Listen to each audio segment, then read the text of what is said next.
برادران ملت اسلامی، السلام علیکم ورحمۃ اللہ وبرکاتہ۔ الحمد للہ الحنان المنان الذي خلق الانسان وعلمه البيان، والصلاة والسلام على رسوله سید الانس والجان وعلى آلہ واصحابہ ذوی الخیر والاحسان، اما بعد فاعوذ باللہ من الشیطان الرجیم، بسم اللہ الرحمن الرحیم۔ سبحان الذي أسرى بعبده ليلا من المسجد الحرام إلى المسجد الأقصى الذي باركنا حوله لنريه من آياتنا إنه هو السميع البصير، صدق الله مولانا العظيم۔ بارگاہ رسالت معاب صلی اللہ تعالی علیہ وسلم میں درود پاک کا ہدیہ پیش کریں۔ اللهم صل على سيدنا محمد مع الجود والكرم وآلہ واصحابہ الکرام وابنہ الکریم وبارک وسلم صلاة دائمة سرمدا ابدا۔ عزیزان گرامی وقار، ہم سنیوں کی آج عید کی رات ہے۔ کچھ جگہ اندھیریاں ہوں گی لیکن ہماری مسجدیں روشن ہوں گی۔ کچھ لوگوں کے پیٹ میں درد ہوگا اور ہمارے چہروں میں آج کھلکھلاہٹ ہوگی۔ وجہ یہ ہے کہ جو جس سے عشق کرتا ہے اس کی معراج بھی اپنی معراج سمجھتا ہے۔ ہمارے نبی صلی اللہ تعالی علیہ وسلم کی معراج ہمارے خوشیوں کی معراج ہے یا نہیں؟ اور جس کو اپنے نبی سے کوئی محبت نہ ہو اسے اس معراج سے کیا لینا دینا؟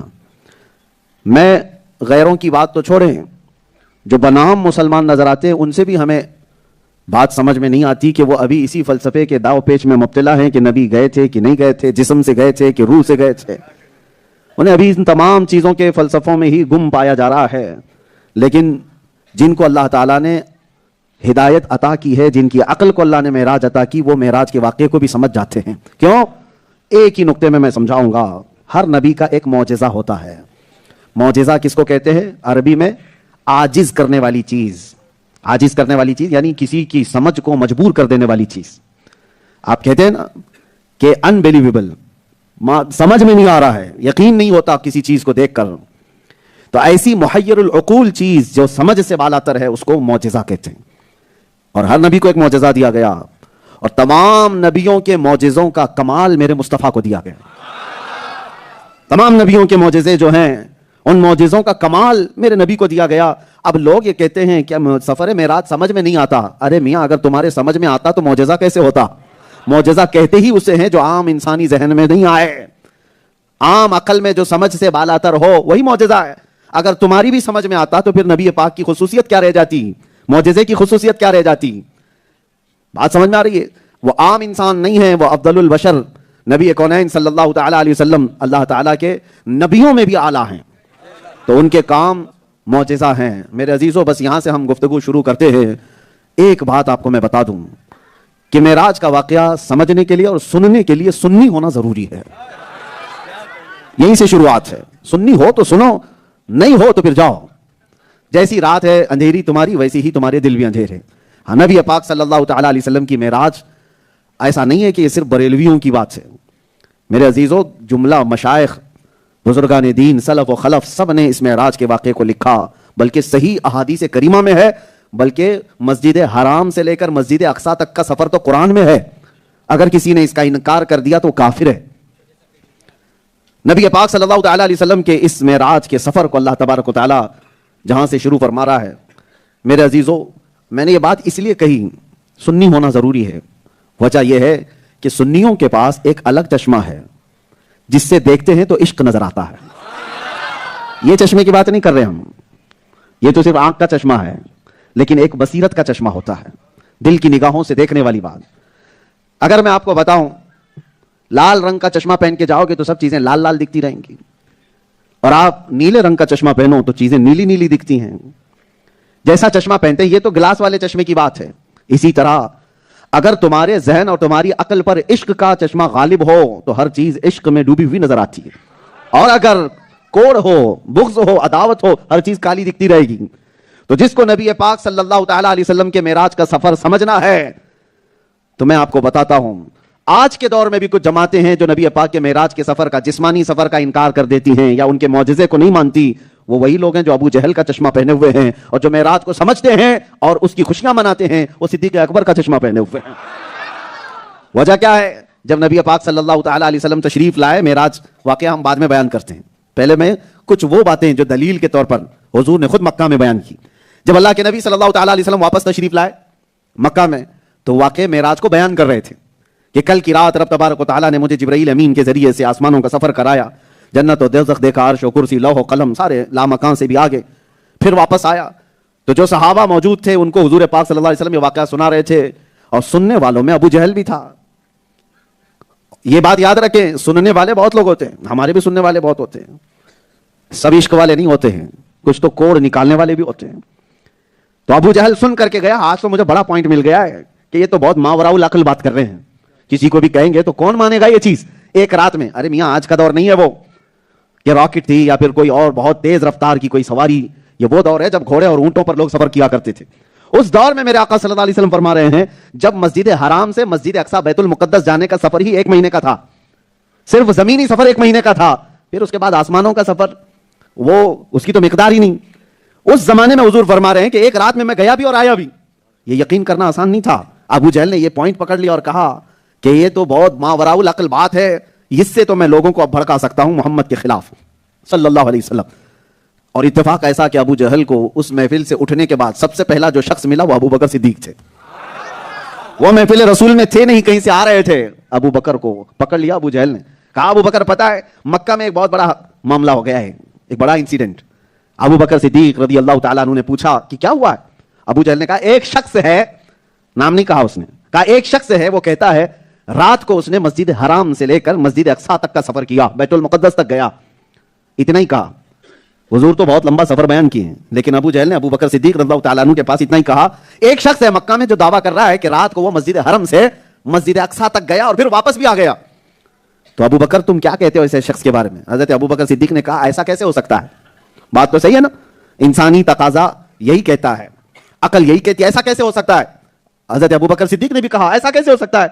ابو جہل کو مل گیا پوائنٹ کہ ابو بکر تو بہت محمد محمد کرتے رہتا ہے, آج میں اس کو ان سے دور کر ہی لوں گا, اور ٹھٹا مار کر کے ہنسنے لگا کہ ابو بکر صدیق کو.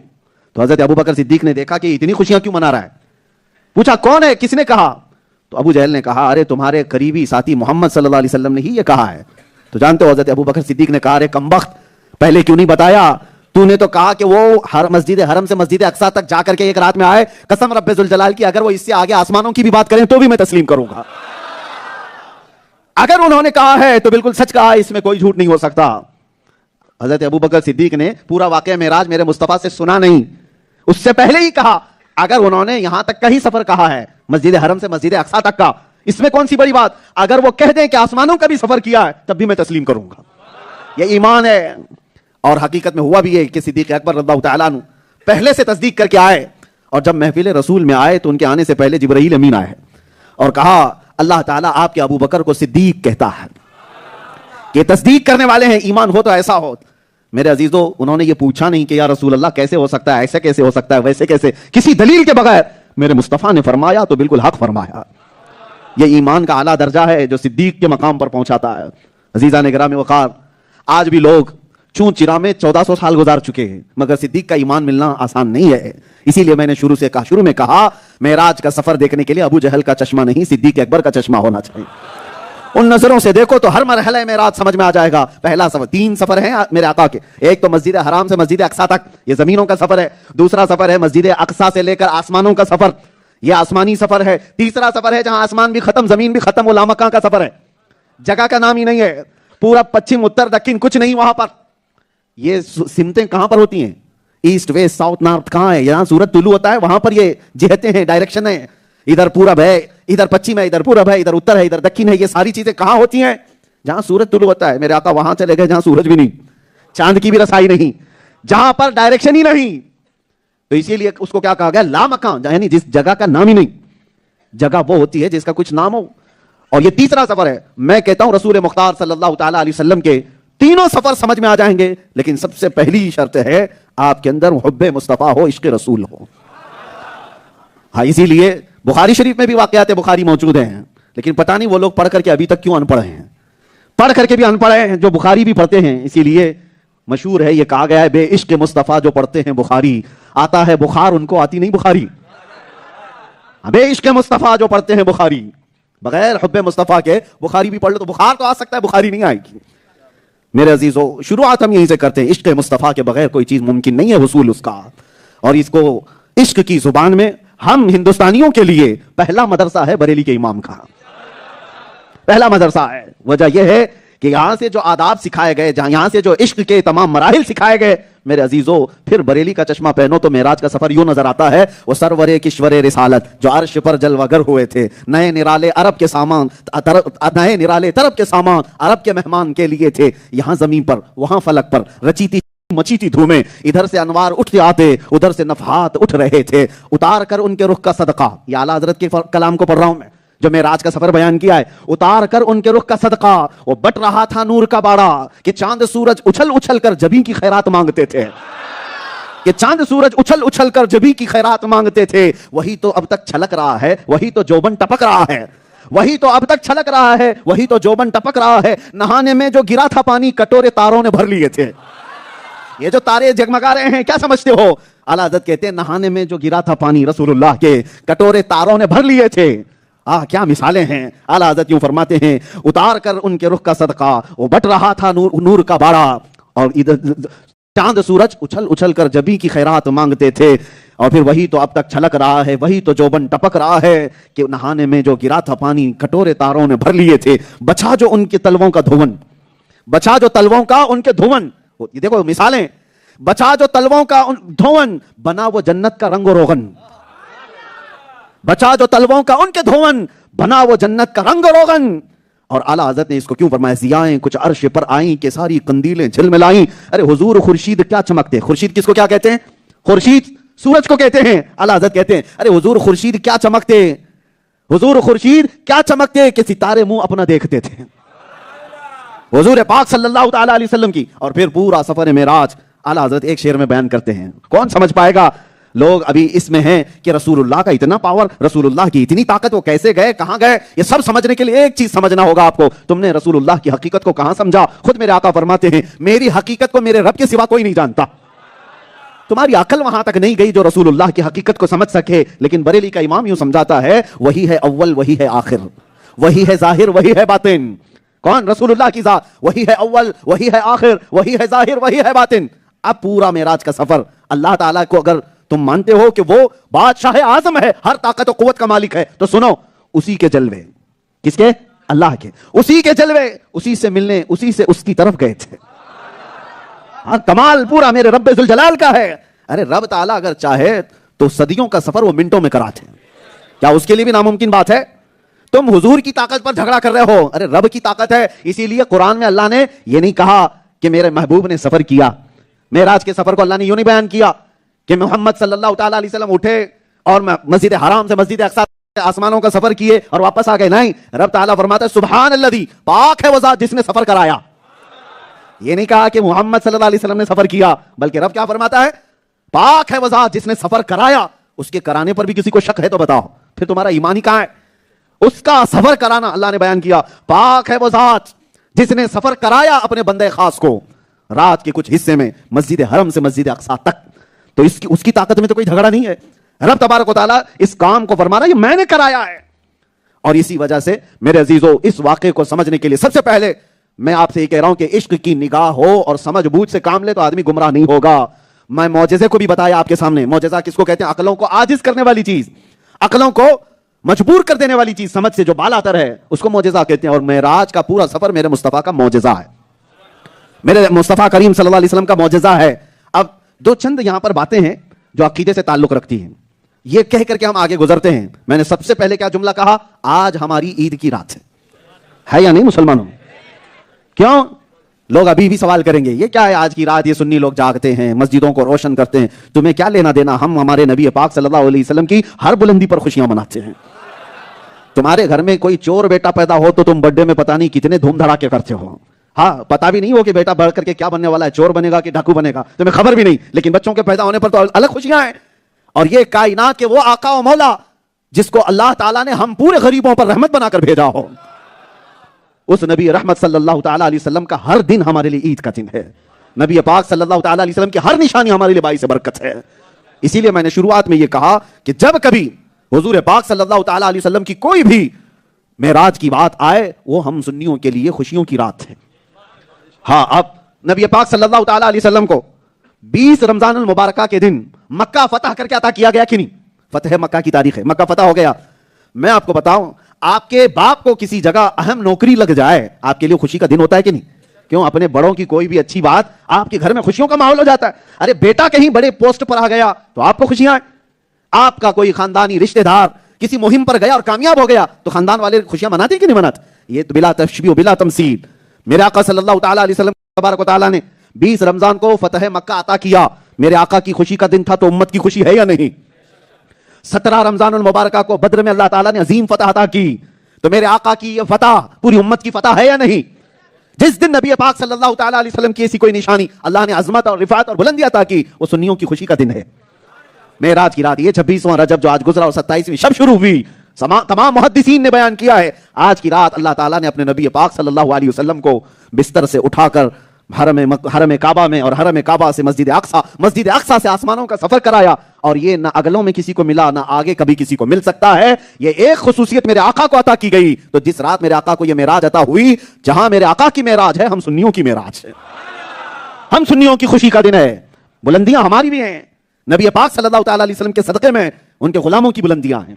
میرے عزیزو، آپ کو میں بتاؤں کہ اللہ تبارک و تعالیٰ کے اس کلام پاک کو جو آپ تلاوت سنتے بھی رہتے ہیں، پڑھتے بھی رہتے ہیں، سبحان الذی اسرا، سمجھ رہے؟ یہاں کچھ چیزیں جو ہے شروع میں بتانا ہے. لوگ یہ سمجھتے ہیں کہ کچھ گمراہ فرقے یہ چال لے کر کے آتے ہیں، ارے ہم معراج کے سفر کا انکار نہیں کرتے، لیکن بات یہ ہے کہ حضور پاک صلی اللہ تعالیٰ علیہ وسلم سوئے ہوئے تھے اور خواب میں اللہ نے یہ سب دکھا دیا ہے.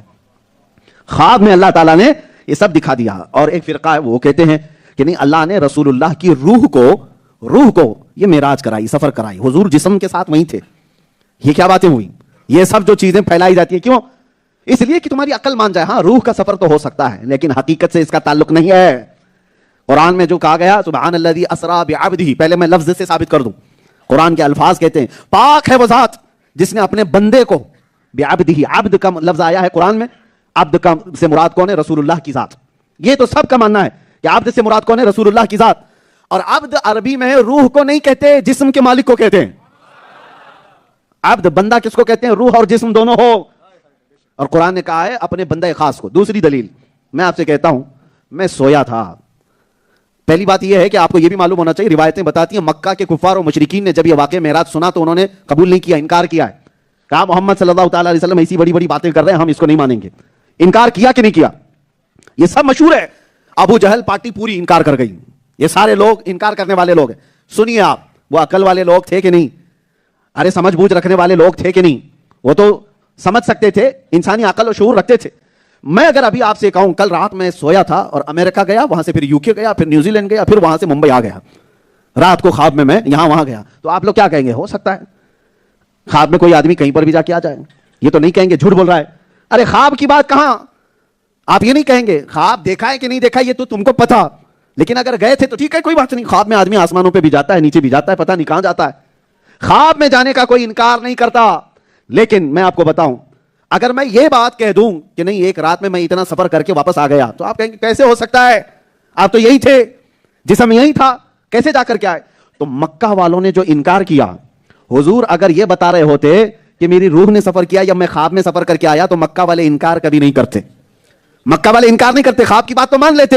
لیکن مکہ والوں کا انکار کرنا اس بات کی دلیل ہے کہ میرے آقا خود بیان کر رہے تھے کہ میں جسم کے ساتھ گیا تھا.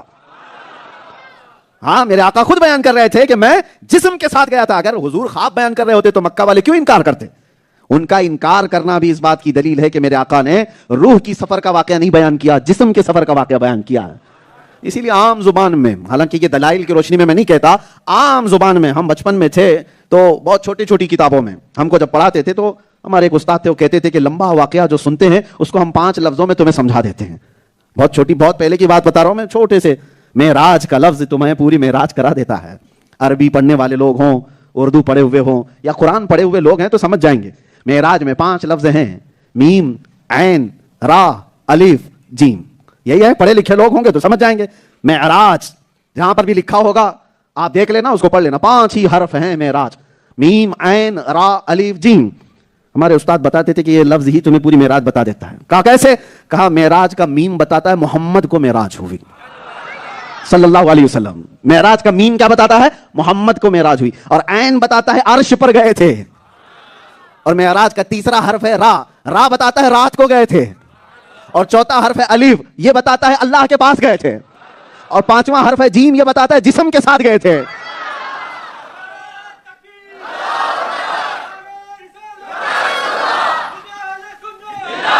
معراج کے 5 حروف میم عین را الف جیم, یہ عام لوگوں کو سمجھانے کے لیے ہم بتاتے ہیں. میم بتاتا ہے محمد کو معراج ہوئی, عین بتاتا ہے عرش پر گئے تھے, را بتاتی ہے رات کو گئے تھے, الف بتاتا ہے اللہ کے پاس گئے تھے, اور جیم بتاتا ہے جسم کے ساتھ گئے تھے. یہ مانو میرے عزیزو, سنی اگر ہو تو یہ یقین رکھنا کہ میرے آقا کو جسم کے ساتھ معراج ہوئی تھی. یہ جو ڈھکوسلے آتے ہیں ان کی باتوں میں نہیں آنا کہ حضور خواب میں گئے تھے, روح بھی اس کے ساتھ گئے تھے. نہیں, ماننا کہ میرے آقا جسم کے ساتھ گئے تھے. اگر وہ پوچھے کہ ایسا کیسے ہو سکتا ہے تو پھر جواب یہی کہنا, اگر تجھے اور مجھے سمجھ میں آ جاتا تو حضور کا معجزہ کہاں سے ہوتا. اگر سب سمجھ میں آ جاتا, لوگ کہتے ہیں سائنس کے حساب سے سمجھائیں, سائنس بھی نہیں سمجھ سکتی معجزے کو, سائنس کا بھی ادراک وہاں تک نہیں ہے. اگر سائنس بھی سمجھ سکتی تو پھر معجزے کی خصوصیت نہیں رہ جاتی. معجزہ وہ ہے جو دنیا میں اس کے مقابل میں کوئی نہیں کر سکتا, صرف نبی کر سکتا ہے. سائنس نبی نہیں ہے. ہاں, سائنس سمجھنے کا ذریعہ بن سکتی ہے. پہلے تو یہ بھی انکار کرتے تھے کہ اتنا تیز سفر نہیں ہو سکتا, لیکن اب تو سفر اتنا تیز ہوتا گیا کہ اب انسانوں کی عقل میں باتیں آنے لگ گئیں کہ ہاں یہ بھی پاسبل ہے, یہ بھی پاسبل ہے. پہلے اگر بولتے پچھلے دور میں 200 سال پہلے کہ میں ہندوستان میں بیٹھ کر کے برطانیہ میں بات کر رہا ہوں اپنے رشتہ داروں سے, تو لوگ کہتے تھے کہ پاگل ہو گیا ہے, یہاں سے وہاں کیسے بات کر سکتا ہے. اور آج کے دور میں کوئی تعجب کی بات نہیں, بات کیا دیکھ بھی سکتا ہے ویڈیو کال کر کے, یہ کوئی امپاسبل نہیں رہ گیا. زمانے کے ارتقاء, سائنس کی جدید ترقیات تمہیں سمجھانے کا ذریعہ بن سکتی ہیں, لیکن وہ معجزہ نہیں ہے اور نہ ہی معجزے کے برابر ہی کر سکتی ہیں. بعض لوگ حضور کے اس سفر معراج کو سائنس کے ذریعے سے سمجھانے کی کوشش کرتے ہیں, نہ ہی غلط. ہمارے نبی پاک کے معجزے کو سمجھانے کے لیے ہمیں سائنس کی محتاجی نہیں ہے. ایمان اسی کا نام ہے کہ اللہ کے نبی نے فرما دیا تو سر جھکا لو اور تسلیم کر لو, اور نہیں ماننا ہے تو تمہیں زبردستی تھوڑی نہ, لا اکراہ فی الدین, ہمارے دین میں کوئی زور زبردستی نہیں ہے. ماننا ہے تو آؤ, نہیں ماننا ہے تو جاؤ. دین میں کوئی زبردستی نہیں ہے کہ تمہیں جھکا کر کے منوایا جائے گا. تم کو اگر ماننا ہے, یہی میرے نبی پاک صلی اللہ تعالی علیہ وسلم کے معجزات. اب میں ان لوگوں سے کہتا ہوں جن کی مسجدیں آج اندھیری اندھیری ہیں, بات دو چھوڑو, ایتھیسٹ جو ہیں, جو نان مسلم ہیں, ان کا تو چھوڑو. بہت سے وہ ہیں جو مسجد زرار بنا کر بیٹھے ہوئے ہیں لیکن اپنے نبی کے ذکر سے بیچارے بد نصیب ہیں, ان کو تو چوں چرا میں ہے. ابھی بہت سارے سوال جواب میں ہی پھنسے ہوئے ہیں. ان سے میں کہتا ہوں کیسے سمجھ میں آئے گا معجزہ یہ معراج کا. حضور پاک صلی اللہ تعالی علیہ وسلم نے چاند کے 2 ٹکڑے کر دیے, یہ سمجھ میں آیا. حضور کی انگلیوں سے پانی کے چشمے جاری ہوئے, یہ سمجھ میں آیا. حضور نے ڈوبے ہوئے سورج کو پلٹا دیا, یہ سمجھ میں آیا. حضور نے کنکریوں سے کلمہ پڑھایا, یہ سمجھ میں آیا. یہ وہ سارے کام ہیں جو معجزہ کہلاتے ہیں, اور معجزہ عام انسانوں کی عقل میں نہیں آتا. تو جب یہ ساری باتیں نہیں سمجھ میں آئیں تو معراج کا سفر کیسے سمجھ میں آئے گا. اسی لیے یہ پورے معراج کا سفر تمہارے ایمان کا بھی امتحان ہے, تمہارے ایمان کا امتحان ہے. قیامت تک یہ بیان ہوتا رہے گا. ایسا نہیں کہ پہلی بار آپ معراج کا واقعہ سننے کے لیے بیٹھے ہیں. جب سے ہوش سنبھالا ہر سال آپ سنتے آئے ہیں اور سنتے بھی رہیں گے. اور اس واقعے میں کوئی بھی پرانی بات یعنی پرانا پن نہیں آئے گا. جتنی بار سنیں گے ہر بار لذت نہیں آئے گی. کیوں؟ یہ دین اسلام ہے, پرانا نہیں ہوتا. لا الہ الا اللہ کلمہ کبھی پرانا ہوا ہے تو پرانا, لیکن لگتا نہیں پرانا. اتنے سارے لوگ کبھی آ کر امام صاحب سے یہ کہتے ہیں روز آپ نماز میں فاتحہ پڑھتے ہیں الحمدللہ رب العالمین, کچھ نیا پڑھو. نہیں کہتے, سب وہی سنتے ہیں, ہر نماز میں سنتے ہیں. کیوں؟ یہ پرانا نہیں ہوتا, اللہ کا کلام ہے. جتنی بار سنو گے لذت بڑھتی جائے گی. وہ دنیا کے ڈھکوسلے گانے ہیں جن کا ایک سیزن ہوتا ہے, اس کے بعد ختم, پھر ختم ہو جاتا ہے. کوئی بھی نئے ڈائلگز آئیں گے, فلمیں آئیں گی, گانے آئیں گے, چند دن ان کی خوب دھوم دھام لوگ اپنی زبانوں پر جلا رہے ہوں گے, لیکن ایک جنریشن بھی ختم نہیں ہوتی کہ وہ گانے ختم ہو چکے ہوتے ہیں. ان کو جاننے والا بھی اور ان کو یاد رکھنے والا بھی نہیں رہتا. لیکن قرآن کریم بھی یہ معجزہ ہے. میرے نبی کے تذکرے بھی ایسے معجزے ہیں, ہر آنے والا بچہ اس کو یاد بھی کرتا ہے اور سناتا بھی رہتا ہے, اور پرانا کبھی نہیں لگتا. حیرت کی بات ہے کہ نہیں. ایک کہانی آپ 2-3 بار سنو تو آپ کو اکتا ہٹائے گی. انسان کی طبیعت میں ایک کہانی اگر بار بار سنے گا تو اس کو مزہ آئے گا نہیں آئے گا. لیکن حسین اعظم کے کربلا کے واقعات ہر سال سنو, ارے صرف مزہ نہیں, آنکھیں بھی نم ہو جاتی ہیں. ہوتا ہے کہ نہیں ہوتا ہے؟ کربلا کے واقعات جب جب سنتے ہیں آنکھیں نم ہو جاتی ہیں, غم آ جاتا ہے. کیوں؟ حسین کا تذکرہ بھی کبھی پرانا نہیں ہوتا. یہ دین اسلام کی خصوصیت ہے. یہ جتنی بھی ترقی کرتے جاؤ, دنیا جتنی بھی آگے بڑھ جائے, لیکن رسول اللہ کا تذکرہ کبھی پرانا نہیں ہوگا. یہ ہر دور کے رسول ہیں, ہر زمانے کے نبی ہیں. آج بھی اگر ہو سکتا ہے آپ نے بچپن سے سنا ہوگا, اگر ایک بار میں میرے نبی کے حسن کی بات کروں تو سب مچل جائیں گے. لیکن ایسا نہیں کہ نیا ہے, یہ سنا ضرور ہے آپ نے, لیکن پھر میں اگر کہوں تو مچل جائیں گے. ہوتا کیوں ہے؟ انسان کی طبیعت میں روز دال چاول بھی کھانا پسند نہیں کرتا, روز گوشت کھانا بھی پسند نہیں کرتا, ایک کپڑے پر بھی روز نہیں رہتا, اس کو ہر دن نیا چاہیے. لیکن میرے نبی کی بات ایسی ہے کہ بندہ یہی کہے گا وہی سناؤ جو صحابہ سناتے تھے، نیا الگ سے مت لاؤ، وہی سناؤ جو نبی کے صحابہ کہتے تھے۔ ابھی میں آپ کو کہوں، شیخ سعدی شیرازی نے کہا تھا بلغ العلا بکمالہ کشف الدجا بجمالہ حسنت جمیع خصالہ صلوا علیہ وآلہ، اور رسول اللہ کے صحابی حسان بن ثابت نے کہا تھا واحسن منک لم تر قط عینی واجمل منک لم تلد النساء خلقت مبرئا من کل عیب کانک قد خلقت کما تشاء۔ عربی شعر ہے، آج بھی یاد ہے، لوگ جھومتے ہیں۔ کیا کہا تھا حسان بن ثابت نے؟ میرے نبی کو دیکھ کر آپ سے زیادہ خوبصورت میری آنکھوں نے دیکھا نہیں۔ توجہ، حسان بن ثابت کو کوئی یہ کہہ سکتا تھا ارے حسان تم نے نہیں دیکھا، ہوگا کوئی اور خوبصورت؟ حسان بن ثابت نے کیا کہا اپنے شعر میں؟ آپ سے زیادہ خوبصورت میری آنکھوں نے دیکھا نہیں۔ تو کوئی یہ کہتا حسان بن ثابت تم تو مکہ میں رہتے ہو، مدینے میں آ گئے، اتنا ہی تو تمہارا علاقہ ہے، تمہاری آنکھوں نے نہیں دیکھا، ہو سکتا ہے ان سے زیادہ حسن والا کوئی اور ہو۔ حسان بن ثابت نے دوسرے ہی شعر میں کہہ دیا واجمل منک لم تلد النساء، نہیں یا رسول اللہ آپ سے زیادہ خوبصورت کسی ماں نے جنا ہی نہیں، میری آنکھوں نے نہیں دیکھا، اتنا ہی نہیں کسی ماں نے جنا ہی نہیں۔ خلقت مبرئا من کل عیب کانک قد خلقت کما تشاء، آپ ایسے عیبوں سے بے عیبوں سے اللہ تعالیٰ نے پاک پیدا کیا جیسے کہ آپ کی مرضی و منشا ہے۔ اسی کو بریلی کے امام نے یوں کہا تھا وہ کمال حسن حضور ہے کہ جہاں کہ گمان نقص جہاں نہیں، یہی پھول خار سے دور ہے۔ حضور دنیا کے سارے پھول کانٹوں سے بھرے ہوئے ہوتے ہیں، خار کہتے ہیں کانٹا، جو بھی پھول ہے خوبصورت تو ہوتا ہے لیکن کانٹے ہوتے ہیں ساتھ میں، لیکن اعلیٰ حضرت کہتے ہیں ہمارا پھول وہ ہے یہی پھول خار سے دور ہے اور یہی شمع ہے کہ دھواں نہیں۔ ہاں حضور کو تشبیہ دی شمع سے، لیکن شمع جہاں بھی جلتی ہے نا چراغ، اس کے آس پاس دھواں ہوتا ہے، دھواں جو ہے آدمی کو تھوڑا سا پریشان کرتا ہے، چراغ تو اچھا ہے روشنی دے رہا ہے لیکن دھواں پریشان کرتا ہے۔ اعلیٰ حضرت کہتے ہیں میرے نبی کی جو شمع ہے، حضور کو جو تشبیہ دی شمع سے، یہی وہ شمع ہے کہ دھواں یہاں نہیں ہے، جو آئے گا وہ دیکھتا ہی رہے گا۔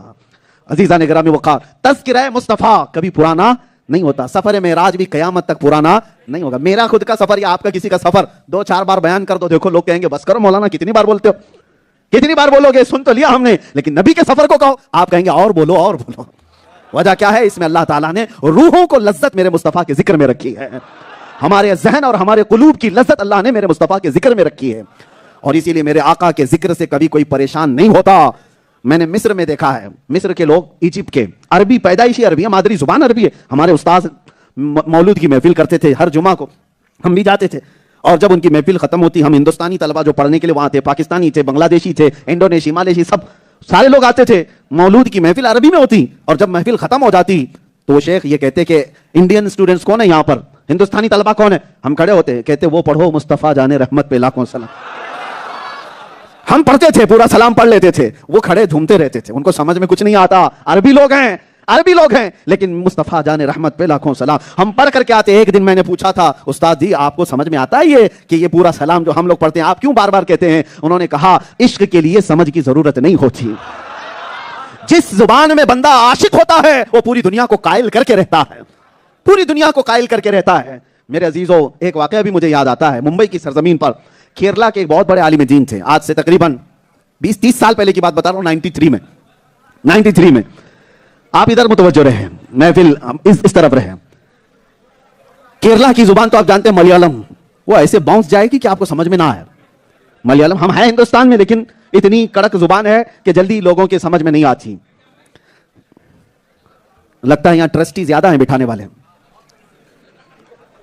بہرحال ایک آدمی کافی ہے بٹھانے کے لیے، باقی سارے لوگ خود بیٹھ جائیں گے، بچے تو نہیں ہیں، آپ توجہ رکھیں محفل کو ڈسٹرب نہ کریں۔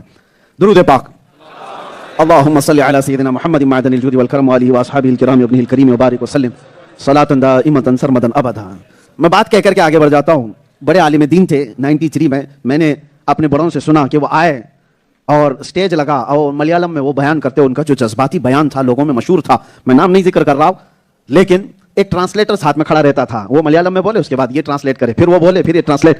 حیرت کی بات ہے، ممبئی کے علاقے کے وہ محفل آج بھی لوگوں کے ذہن میں ہے۔ لوگوں نے ٹرانسلیٹر سے کہا تو بیٹھ جا، ترجمہ کرنے کی ضرورت نہیں، ان کو انہی کی زبان میں بیان کرنے دو، اس لیے کہ وہ جو عشق کی بات کر رہے ہیں سمجھ تو کچھ نہیں آتا، ان کے جذبات دیکھ کر کے دل میں مچل ہوتی ہے۔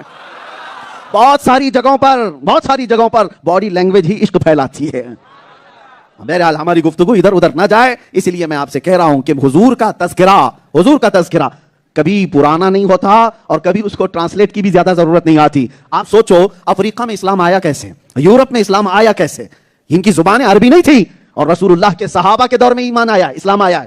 صحابہ جو مدینے سے نکلے تھے افریقہ کے جنگلوں کا سفر کیے. بربر قوم جو دنیا میں ظلم میں مشہور تھی, انسانوں کو کاٹ کھانے والے لوگ تھے, افریقہ میں جنگل میں رہنے والے لوگ جو کپڑے تک نہیں پہنتے, ان کے درمیان بھی صحابہ نے اسلام کی تبلیغ فرمائی. یورپ کے باشندوں میں اسلام گیا کہاں سے؟ صحابہ کی زبان سے. ہندوستان میں بھی اسلام پہلے آیا ہے تو صحابہ کرام یہاں پر بھی آئے. ہندوستان میں زبانیں بالکل ڈیفرنٹ تھی, بہت مختلف تھی, لیکن اسلام پھیلا کیسے؟ ایک بات یاد رکھو, حضور کے عشق کے لیے اللہ نے پوری کائنات کو ایسا مسخر کر دیا ہے. ارے بے زبان بھی ہو تو میرے نبی کی محبت پھیلا کے جاتا ہے. گونگا بھی عاشق رسول ہو تو اس کے چلنے پھرنے سے اللہ تعالیٰ خوشبوئیں پھیلا دیتا ہے. بات ہے میرے نبی کے تذکرے میں اللہ نے وہ جمال وہ کمال رکھا ہے. آج دنیا بھی ہمیں دیکھنے آتی ہے تو اسی جمال اور اسی کمال کی نسبت کا اثر ہے, باقی کچھ نہیں. ہم اپنے گھر کے قصے بیان کرنے لگے تو کون سننے والا ہے؟ نبی کی بات کرتے ہیں اس لیے مجمع عمر کر کے آتا ہے. اسی لیے ہم ہمیشہ ایک بات کہتے ہیں, ان کی بات کرو ہر دل پہ راج کرو, ان کی بات کرو ہر دل پہ راج کرو. اور اعلیٰ حضرت یہ کہتے ہیں بے ان کے واسطے خدا کچھ عطا کرے, ہاشا غلط یہ ہوس بے بصر کی ہے. اللہ تعالیٰ کبھی ان کے بغیر کچھ عطا کرے ایسا ہوگا نہیں. اور اعلیٰ حضرت نے ذکر خدا کس کو کہا ہے؟ ذکر اللہ کیا ہے؟ اللہ اللہ اللہ, یہ ذکر ہے. ذکر کی محفلیں قائم ہوتی ہیں. اعلیٰ حضرت کہتے ہیں کہ ذکر خدا جو ان سے جدا چاہو نہ جدیو, یعنی حضور کو چھوڑ کر کے اگر تم کہتے ہو کہ ذکر خدا یہ ہے, اللہ کا ذکر یہ ہے, اعلیٰ حضرت کہتے ہیں ذکر خدا جو ان سے جدا چاہو نہ جدیو, واللہ ذکر حق نہیں کنجی سقر کی ہے. سقر کہتے ہیں جہنم کو, کنجی چابی کو. اعلیٰ حضرت فرماتے ہیں واللہ ذکر حق ہے ہی نہیں ہے, یہ تو جہنم کی چابی ہے جو تو کر رہا ہے. ذکر خدا بھی وہی ہوگا جو ذکر مصطفیٰ کے ساتھ ہوگا. ورنہ آج ہم سفر معراج پر ابھی شروع ہی نہیں ہوئے. میں چند باتیں آپ کو ذہن قریب کرنے کے لیے, اس لیے کہ ہم ہتھوڑا اسی وقت مارتے ہیں جب لوہا گرم ہو جائے. سنیے, سفر معراج کو نماز میں جو انکار کرتا ہے وہ انکار کرتا ہی رہ جائے گا. نماز پڑھتے ہیں سارے لوگ اور نماز میں آتے ہیں, اور جیسے ہی آپ 2 رکعت میں بیٹھتے ہیں اتحیات پڑھتے ہیں کہ نہیں پڑھتے؟ پڑھتے ہیں نا. قاعدہ آپ کے لیے, قاعدہ ضروری ہے, بغیر قاعدے کی نماز بھی نہیں, اور اس میں اتحیات واجب ہے. تو جب پڑھتے ہیں آپ تو کیا پڑھتے ہیں؟ التحیات للہ والصلوات والطیبات. ٹھیک ہے, یہ پڑھتے ہیں اتحیات. پھر السلام علیک ایھا النبی ورحمۃ اللہ وبرکاتہ. پھر کیا پڑھتے ہیں؟ السلام علینا وعلی عباد اللہ الصالحین. پھر پڑھتے ہیں آپ اشہد ان لا الہ الا اللہ وحدہ لا شریک لہ واشہد ان سیدنا محمدًا عبدہ ورسولہ. ٹھیک ہے, ہم اپنی طرف سے سیدنا کا استعمال کرتے ہیں, واشہد ان محمدًا عبدہ ورسولہ بھی پڑھا جا سکتا ہے. بہرحال 4 جملے ہیں پورے یہ اتحیات میں. اس کے بعد کا جو ہے وہ درود ہے. یہ 4 ہی جملے تو ہیں. التحیات للہ والصلوات والطیبات ایک جملہ, السلام علیک ایھا النبی ورحمۃ اللہ وبرکاتہ دوسرا جملہ, والسلام علینا وعلی عباد اللہ الصالحین تیسرا جملہ. اس کے بعد اشہد ان لا الہ الا اللہ وحدہ لا شریک لہ, یہ جو کلمہ ہے یہ چوتھا ہے. 4 جملے ہیں اتحیات میں. اصل میں آپ کو پتا ہونا چاہیے یہی پورا معراج ہے, پورا معراج ہے. یہ کیا ہے؟ یہ اتحیات کا بیک گراؤنڈ. کیوں پڑھایا جاتا ہے؟ یہ قرآن کی آیتیں ہیں یا قرآن کی آیتیں نہیں؟ یہ قرآن کی آیتیں نہیں ہیں. در حقیقت بات یہ ہے کہ اللہ کے نبی صلی اللہ علیہ وسلم جب معراج کے سفر میں پہنچے, بہت لمبا سفر ہے, مسجد حرام سے مسجد اقصی, نبیوں کی امامت, پھر آسمانوں کا سفر, سدرۃ المنتہا دیکھا, عرش و کرسی, لوح و قلم, جنت و دوزخ, پھر اللہ کے قرب میں گئے. جب رب کے قریب گئے تو حضور نے کیا کہا تھا؟ ارے میاں ہم آپ کے پاس آئیں تو آپ کیا خیر مقدم کہتے ہیں, ویلکم کہتے ہیں, مرحبا مرحبا, یہ سب گریٹنگ کے الفاظ ہیں کہ نہیں؟ ایک دوسرے کو مبارکبادی دینے کے الفاظ ہیں. تو جب رسول اللہ گئے تھے میرے رب کے حضور تو اللہ کے نبی نے اللہ کی تعریف میں یوں کہا تھا التحیات للہ والصلوات والطیبات, جس کا معنی ہوتا ہے تمام پاکیاں اللہ کے لیے ہیں, تمام رحمتیں اللہ کے لیے ہیں, تمام بلندیاں اللہ کے لیے ہیں. یہ حمد ہے اللہ کی. کیا ہے یہ؟ حمد ہے. اللہ کی تعریف کس نے کی؟ رسول اللہ نے کی. اللہ کی تعریف جب رسول اللہ نے کی تو رب نے جواب میں کہا السلام علیک ایھا النبی, اے نبی تم پر سلامتی ہو. اور اتنا ہی نہیں کہا ورحمۃ اللہ وبرکاتہ, اللہ کی رحمتیں بھی ہوں اور برکتیں بھی ہوں. پہلے نبی نے اللہ کی تعریف کی تو جواب میں اللہ نے کیا کہا؟ سلامتی ہو اے نبی آپ پر. اور اتنا ہی نہیں, یہاں ختم نہیں ہوا. اب میرے نبی کا خاصہ دیکھو, میرے نبی کی رحمتیں دیکھو. اللہ نے جب رسول کو سلام کیا ہے تو حضور نے وہاں پر یہ نہیں کہا کہ اس سے بڑھ کر کے کس کو آج قسمت ملی ہے, کس کو یہ نصیبہ ملا ہے, کسی کو نہیں. لیکن رسول اللہ نے اسی وقت فوراً عرض کیا والسلام علینا وعلی عباد اللہ الصالحین, اے مولا صرف مجھ پر نہیں میری پوری گنہگار امت پر بھی تیری سلامتی ہو. علینا وسلام علینا میں رسول اللہ نے اپنی پوری گنہگار امت کو شامل کیا. وعلی عباد اللہ الصالحین, اور تیرے نیک بندوں پر بھی تیری رحمت ہو اور میری گنہگار امت پر بھی تیرا سلام ہو. اللہ, یہ کنورسیشن ہے کس رات کا؟ آج کی رات کا. رسول اللہ گئے اور تعریف کی پہلے اللہ کی, التحیات للہ والصلوات والطیبات. یاد رکھنا جب بھی نماز پڑھنا, اور رسول اللہ نے جب تعریف کی تو رب نے کیا کہا؟ السلام علیکم ایھا النبی ورحمۃ اللہ وبرکاتہ، اے نبی آپ پر سلامتی ہو، اللہ کی رحمتیں اور برکتیں ہوں۔ پھر رسول اللہ نے عرض کیا مولا صرف مجھ پر نہیں، میری پوری گنہگار امت پر بھی سلامتی ہو اور تیرے نیک بندوں پر بھی سلامتی ہو۔ یہ کنورسیشن چل رہا تھا، حضور نے حمد بیان کی، رب نے سلام کیا، پھر گنہگار امتیوں پر اور نیک بندوں پر بھی رب کی سلامتی کی عرض میرے آقا نے کی۔ یہ جو مکالمہ چل رہا تھا سارے ملائے اعلیٰ فرشتے سن رہے تھے، سارے فرشتے سن رہے تھے۔ جب نبی اور خدا کی باتیں فرشتوں نے سنی تو سارے فرشتوں نے پکار کر کہا اشہد ان لا الہ الا اللہ۔ سارے فرشتوں نے کہا ہم گواہی دیتے ہیں کہ اللہ کے سوا کوئی معبود نہیں، اور ہم گواہی دیتے ہیں کہ محمد اللہ کے رسول اور اس کے بندے ہیں۔ ہے یہ پورا واقعہ معراج، اسی لیے نماز کو کہا گیا ہے مومنوں کی معراج ہے۔ ہر نماز میں تم یہ یاد کرو میرے آقا نے رب سے عرض کیا تھا، رب نے سلام بھیجا تھا، پھر میرے آقا نے ہم گنہگاروں کو یاد کیا تھا، پھر فرشتوں نے گواہی دی تھی۔ یہ واقعہ مجھے کہنے کی ضرورت اس لیے پڑی، میں بات کیا کر رہا تھا؟ اعلیٰ حضرت کا وہ شعر کیا واللہ ذکر حق نہیں کنجی سکر، یعنی حضور کا ذکر چھوڑ کر کے اللہ کا ذکر کرو گے تو یہ ذکر پورا کمپلیٹ نہیں ہے۔ یہی معراج کا واقعہ بتاتا ہے، معراج رب تعالیٰ کی عطا ہے، رب تعالیٰ کی، یہ نبی پاک صلی اللہ تعالیٰ علیہ وسلم کو خصوصی انعام ہے۔ لیکن اس رات اللہ نے یہ بتایا جہاں محبوب نے میری تعریف کی، اے امتیوں یاد رکھو میری سنت ہے نبی کو سلام کرنا۔ توجہ، جہاں رب کی تعریف نبی نے کی اللہ نے بتایا میری سنت ہے نبی کو سلام کرنا۔ نبی نے اللہ کی حمد کی اور اللہ نے نبی کو سلام کیا۔ اسی لیے سنیوں کی محفل سلام کے بغیر کمپلیٹ نہیں ہوتی، سلام کے بغیر۔ ہاں جن کو درد تکلیف ہے وہ رب کی سنت کو چھوڑ کر نکل جاتے ہیں۔ ہاں حضور پر سلام بھیجنے کا ذکر بھی کہاں سے؟ آج کی رات سے ہوا، آج کی رات سے۔ اللہ تعالیٰ کی عطاؤں کا ذکر کرو، اس کے انعامات کا ذکر کرو، لیکن ساتھ میں میرے نبی پاک کا ذکر کرو، تب تمہارا ذکر کمپلیٹ ہوگا۔ نماز بھی کمپلیٹ نہیں ہے جب تک نبی کو سلام نہیں بھیجو گے۔ اور کچھ وہ خبیث ہیں جنہوں نے یہ کہا کہ نبی کا خیال آ جانا نماز میں گدھے اور بیل کے خیال سے بدتر ہے۔ معاذ اللہ رب العالمین، یہ کوئی چھپی ہوئی باتیں نہیں، چھپی ہوئی ہیں کتابوں میں، کتابوں میں موجود ہیں۔ اور لوگ آج یہ کہتے ہیں کہ مولانا لوگ اختلافات کیوں کرتے ہیں؟ تمہیں کیا پتا ہماری یہ پیٹ کے اختلافات نہیں ہیں، ہماری جائیداد کے اختلافات نہیں ہیں۔ نبی پاک صلی اللہ تعالیٰ علیہ وسلم کی ذات پر اگر کوئی مسلمان بن کر کے بھی کیچڑ اچھالتا ہے تو ہم اس کی دم پر پاؤں رکھیں گے اور اس کے خلاف ہم بیان کرتے رہیں گے زندگی بھر، اس لیے کہ ہماری زندگی کا مقصد ہی ہے، ہم نے تو یہ طے کیا ہے یا رسول اللہ ہے جو زندگانی باقی، یہ ارادہ کر لیا ہے تیرے منکروں سے آقا میں مروں گا لڑتے لڑتے۔ ہاں تیرے منکروں سے آقا میں مروں گا لڑتے لڑتے، اس لیے کہ ہمیں جو کچھ بھی ملا ہے وہ نبی کے صدقے میں ملا ہے۔ تو جب حضور پاک صلی اللہ تعالیٰ علیہ وسلم کی عزت پر بات آئے تو کیا ہم کھاتے پیتے رہ جائیں؟ ہاں ہم حلوہ پراٹھے اور بریانیوں پر رہ جائیں؟ میرے عزیزو حضور کی عزت پر بات آئے تو اس کا دفاع کرنا ہر مومن کا حق ہے، ہر مومن کا حق ہے۔ یہاں ماں کی گالی پر برداشت نہیں کرتا، یہاں باپ کی گالی پر بندہ برداشت نہیں کرتا، آسمان سر پہ اٹھا لیتا ہے۔ اور جس نبی نے رو رو کر ہر رات ہماری بخشش کی دعا کی، اس کی عزت پر سوال آئے تو کیا ہم مصلحت اور حکمت کی چادر میں چھپ جائیں گے؟ ایسا نہیں ہوگا۔ موت آنی ہے تو آ کر رہے گی۔ جب تمہاری ماں کی گالی کا بدلہ لینے کے لیے نکلتے ہو تو کیا ڈر نہیں ہوتا؟ اس وقت نہیں ڈرتے؟ باپ کو کسی نے کوسا گالی دیا تو سیدھے گلی میں نکل آئے اور اس وقت نہیں دیکھا کہ کیا ہوگا، کیس ہوگا، کیا ہوگا، کچھ نہیں دیکھا۔ اور نبی پاک کی عزت پر بات آئے، بار اگر جواب دینے کی بات ہے، ہزار طرح کی باتیں آتی ہیں، ماحول خراب ہے، حکومت اس کی ہے، اس کی ہے، پتہ نہیں کیا کیا باتیں۔ ایک بات یاد رکھو، بدر کے میدان سے لے کر آج تک ماحول ویسا ہی ہے، کبھی اچھا ہوا ہی نہیں ہے۔ ہاں ہمارے لیے کبھی ماحول اچھا ہوا ہی نہیں، ہر زمانہ ایسا ہی رہا ہے۔ کبھی کوئی ہلاکو آیا، کبھی کوئی چنگیز آیا، کبھی کوئی یزید آیا، ہر زمانہ ایسے یزیدیوں سے بھرتا رہا ہے۔ لیکن جو اہل حق ہیں انہی حالات میں اپنے نبی کا تذکرہ کر کے جاتے رہے ہیں۔ یاد رکھنا میرے عزیزو، ہمیں پتا ہے ہمارا انجام کیا ہوگا، ہمیں بھی معلوم ہے ہمارے بیوی بچے، ہمارے گھر بار، ہمارے آس پاس، ہماری جائیدادیں، ہمارا سب کیا ہونے والا ہے، ہمیں سب پتا ہے۔ بہت سوچ سمجھ کر کے ہم نے اوکھلی میں سر رکھا ہے، بہت سوچ سمجھ کر کے۔ لیکن اس بات کا بھی ہمیں یقین ہے کہ مٹائے گا کوئی بھی اگر ہماری ہستی کو اس نام پاک پر، یقین ہے کہ کربلا کی طرح ہزاروں سال نام اللہ زندہ رکھتا ہے، ہزاروں سال زندہ رکھتا ہے۔